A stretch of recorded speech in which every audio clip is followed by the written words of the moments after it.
Welcome back, everybody. Today I'm going to teach you how to align long text button in Elementor WordPress.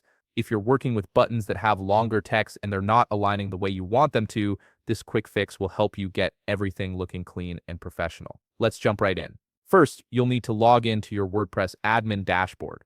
Once you're logged in, navigate to Pages and click on All Pages. Here, you'll see a list of all your existing pages. Look for the specific page where you want to edit the button alignment and click on Edit with Elementor.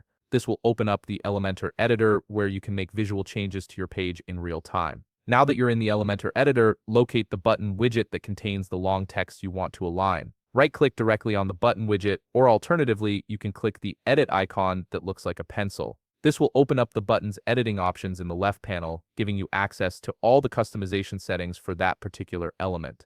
Next, click on the Advanced tab in the left panel. This tab contains more technical settings that allow you to fine-tune the appearance and behavior of your button beyond the basic styling options. The Advanced section is where you can add custom code and make precise adjustments that aren't available in the standard settings. Once you're in the Advanced tab, scroll down until you find the Custom CSS section and expand it if it's not already open. This is where you'll be able to add custom CSS code to control exactly how your button text aligns. However, here's something important to note. In order to enable the custom CSS feature, you need to upgrade to Elementor Pro. The free version of Elementor doesn't include this functionality. So if you're serious about having complete control over your button alignment and other advanced customizations, upgrading to the Pro version is necessary. With Elementor Pro, you'll unlock the custom CSS field where you can write specific code to align your long text exactly how you need it. And that's how you set up the alignment for long text buttons in Elementor WordPress. If you found this video helpful, please leave a like, subscribe, and see you in the next video.